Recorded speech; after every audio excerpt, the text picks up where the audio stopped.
সহকারী শিক্ষক সৈকত বালিকা উচ্চ বিদ্যালয়। আজ আমরা এখানে ভ্রাম্যমান বইমেলায় উপস্থিত হয়েছি। এখানে এসে আমার অনেক ভালো লাগছে। এখানে আমরা অনেক বইয়ের সমাহার দেখতে পাচ্ছি। এখানে ছোটদের বই আছে, শিশু কিশোর এবং অনেক বড়দেরও বই আছে।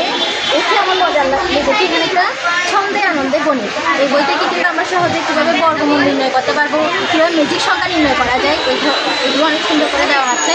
আর এই মেলাটা 26 তারিখ থেকে 30 তারিখ পর্যন্ত চলবে, সকাল 11টা থেকে সন্ধ্যা 7টা পর্যন্ত। এখানে আমরা 30% অথবা 25% ছাড়ে বই কিনতে পারবো। সবাই যদি এখানে আসে তাহলে তারা অনেক লাভবান হবে এবং অনেক নতুন নতুন বই সম্বন্ধে তারা জানতে পারবে, জ্ঞান অর্জন করতে পারবে। ধন্যবাদ সকলকে। Thank you. বলো বলো। আমি এসেছি সৈকত বালিকা উচ্চ বিদ্যালয় থেকে। আমি মারিয়া। আমি এসেছি সৈকত বালিকা হাই স্কুল। এখানে ভ্রাম্যমান বইমেলাতে আমি অনেক ধরনের বই, যেমন আমার সবচেয়ে পছন্দের বই স্কুল জীবনের গল্প। আমরা স্কুলে কী করেছি না করেছি সবগুলোই এই বইয়ের মধ্যে আমরা পাবো। আপনারাও চাইলে এখানে আসতে পারেন। আর এটা চলবে, হলো শুরু হয়। হ্যাঁ, ধন্যবাদ। প্রথমে আমি ধন্যবাদ জানাবো বিশ্ব সাহিত্য কেন্দ্রকে এত সুন্দর একটি আয়োজন করার জন্য।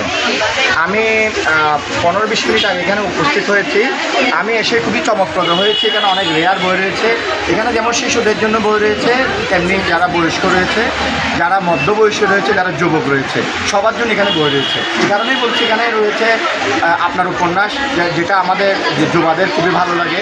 এখানে বয়োজ্যেষ্ঠদের জন্য অনেক সুন্দর সুন্দর বইয়ের কালেকশন রয়েছে এবং সবচেয়ে বড় কথা শিশুদের জন্য যে শিশুতোষ বইগুলো আমি দেখলাম এগুলো অত্যন্ত মানসম্পন্ন। এই কারণেই বলছি এটা আসলে তো আপনারা জানেন বিশ্ব সাহিত্য কেন্দ্র কিন্তু একটা সাহিত্য প্রতিষ্ঠান, যেটি বাংলাদেশের মানুষের মননকে উজ্জীবিত করার জন্য কিন্তু তাদের উদ্যোগটা তৈরি হয়েছিল। তো আমি এখানে বিশেষ করে দেখেছি সম্রাট মজুমদারের বইও দেখেছি, যেটা আমি খুবই পছন্দ করতাম, গর্ভধারিণী, তারপর আমি পদ্মজা, যেগুলো আমার আমি কালেকশন করার চেষ্টা করেছি, অনলাইনে পড়ার চেষ্টা করেছিলাম, তথাপি আমি এগুলো এখানে পেয়েছি। তো আমি সবাইকে অনুরোধ জানাবো, এই মেলাটি পাবলিক লাইব্রেরিতে অনুষ্ঠিত হচ্ছে, কক্সবাজার পাবলিক লাইব্রেরিতে। এটি সকাল 11টা থেকে শুরু করে সন্ধ্যা 6টা অবধি চলমান থাকে এবং এটি আজকে থেকে অর্থাৎ সোমবার থেকে আগামী শুক্রবার পর্যন্ত থাকবে। এখানে বইয়ের ডিসকাউন্ট রয়েছে। তাই আমি অনুরোধ করবো আপনার সন্তানকে যদি অতীতের যে মননশীল মানুষগুলো রয়েছে, শ্রেষ্ঠ মানুষগুলো রয়েছে, তাদের সাথে যদি আপনি বন্ধুত্ব করে দিতে চান আপনার সন্তানকে, তাহলে আমি বলবো বইয়ের কোনো বিকল্প নেই। আর কক্সবাজার যেহেতু ডিসকাউন্ট চলছে, আপনারা নিয়ে আসুন আপনার সন্তানকে মননশীল মানুষ তৈরি করার জন্য। ধন্যবাদ। ধন্যবাদ আপনাকে। আমি অমিত চক্রবর্তী, ভ্রাম্যমান বইমেলা ইউনিটের ইনচার্জ। আমরা কক্সবাজারে গতকালকে এসেছি। আমাদের এই মেলার আজকে উদ্বোধন হয়েছে সকাল 11টায়। জেলা শিক্ষা অফিসার মহোদয় উপস্থিত ছিলেন, প্রেস ক্লাবের সভাপতি স্যার ছিলেন এবং এখানে উপস্থিত ছিলেন অতিরিক্ত জেলা প্রশাসক শিক্ষা ও আইসিটি। তো উনি চমৎকার বক্তব্য দিয়েছেন। শিক্ষার্থীদের উদ্দেশ্যে বলেছেন যে তোমরা আসো, হয়তো তোমার পকেটে পয়সা নেই, কিন্তু মেলায় এসে তুমি একটা নোট করো যে 1 বছরের মধ্যে তুমি কি কি বই পড়তে চাও। তো খুবই দারুণ কথা। তো আমরা বলতে চাই যে বিশ্ব সাহিত্য কেন্দ্র 1978 সালে প্রতিষ্ঠার পর থেকে নানাভাবে মানুষের মনোজগৎ বিকশিত করার জন্য কাজ করে যাচ্ছে। তো তার মধ্যে বই পড়া কর্মসূচি একটা আছে বিশ্ব সাহিত্য কেন্দ্রের, এবং বিশ্ব সাহিত্য কেন্দ্র একসময় দেখলো যে আমরা তো মানুষকে বই পড়ানোর অভ্যাস করাচ্ছি, মানুষ বই পড়া শিখছে, কিন্তু এই বইকে সহজলভ্য করতে হবে আমাদের।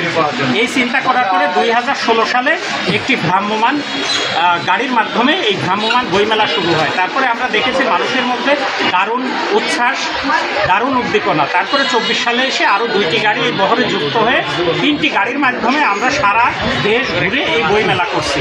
মানুষের যে উচ্ছ্বাস, যে আপনি দেখেছেন যে কত ছেলেমেয়ে ওদেরকে বই পড়ছে, বই নিয়ে কেউ কিনবে, কেউ হয়তো বই আজকে শুরু হয়েছে, টাকা আনেনি, বই পড়বে, পছন্দ করবে, আগামীকাল আসবে। তো আমরা কক্সবাজারের এই পাবলিক লাইব্রেরি চত্বরে, যেটা ডিসি অফিসের সামনে এবং পৌরসভারও সামনে পড়ে, এই মাঠে আমরা থাকবো 5 দিন, আগামী 30শে মে পর্যন্ত আজকের থেকে। এবং প্রতিদিন বেলা 11টায় এই মেলার স্টল উন্মুক্ত করা হবে এবং সন্ধ্যা 7টা পর্যন্ত আমরা ক্রেতা দর্শনার্থীদের জন্য থাকবো।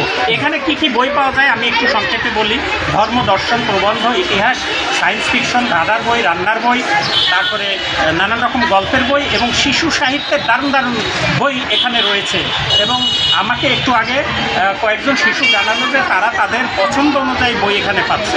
এবং আরেকটি কথা বলি যে বিশ্ব সাহিত্য কেন্দ্র একটি প্রকাশনার মাধ্যমে, নিজস্ব প্রকাশনার মাধ্যমে বেশ কিছু ক্লাসিক্যাল সাহিত্য বের করেছে।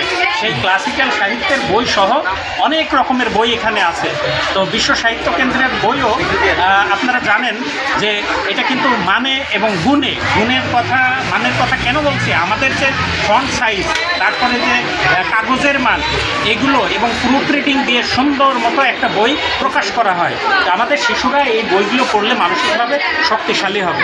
কারণ হচ্ছে যে একজন মালি যেমন গাছের আগাছা নিরায় পানির ব্যবস্থা করে, আলো বাতাসের ব্যবস্থা করে, এইটা করতে করতে গাছে একসময় ফুল ফল ধরে। তো আমাদের যে শিশুরা, এই শিশুদের কিন্তু নার্সিং করতে হবে। তো নার্সিং করার উপায় কি?